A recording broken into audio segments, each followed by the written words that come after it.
খড়গপুরের দিকে নজর রাখবো। খড়গপুরে দুর্ঘটনা ঘিরে উত্তেজনা পরিস্থিতি। বালির ট্রাকের ধাক্কায় চিকিৎসকের মৃত্যু হয়েছে। মর্মান্তিক এই দুর্ঘটনা। বালির ট্রাক ভাঙচুর করা হয় এবং অবরোধ করে স্থানীয়রা। খড়গপুরের মোহনপুর ব্রিজে অবরোধ, পুলিশকে ঘিরে বিক্ষোভ, ক্ষুব্ধ জনতা। সিসি ক্যামেরার সেই ফুটেজ আপনাদের সামনে আমরা তুলে ধরেছি। সেই মুহূর্তের ছবি, যখন এই দুর্ঘটনা ঘটে সেই মুহূর্তের ছবি আমরা তুলে ধরছি আপনাদের সামনে। টেলিফোন লাইনে রয়েছে প্রতিনিধি শঙ্কর। অবরোধ করা হয়, শুধু তাই নয়, ওই বালি ট্রাককে ভাঙচুর পর্যন্ত করে স্থানীয়রা। কি অভিযোগ করছেন, এখন কি পরিস্থিতি?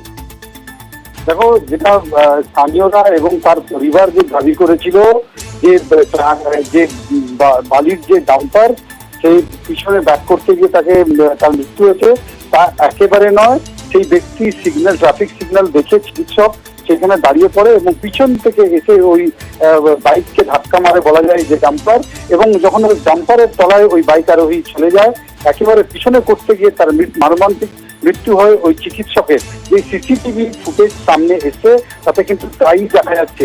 এরপরেই কিন্তু ড্রাইভারকে নামিয়ে বেধড়ক মারধর করা হয় স্থানীয়রা। এরপরে যেটা দেখা যায় যে গাড়িতে ব্যাপক ভাঙচুর চালায় ওই বালি গাড়িতে। স্থানীয়দের অভিযোগ যে দিনের বেলা বালি গাড়ি যেভাবে রাস্তাতে চলাফেরা করে তাতে কিন্তু প্রচন্ড ভয়ের একটা পরিস্থিতি তৈরি হয়েছে। যদিও পুলিশের দাবি যে তারা সব দিকটা খতিয়ে দেখছে যে কিভাবে এই দুর্ঘটনা ঘটেছে, তবে সিসিটিভি ফুটেজে যে ছবিটা দেখা যাচ্ছে একেবারে ভয়ঙ্কর। চিকিৎসক একেবারে সিগন্যাল দেখে দাঁড়িয়ে গেছিল এবং পিছন থেকে তাকে ধাক্কা মেরে তার মৃত্যু হয় সেই চিকিৎসকের।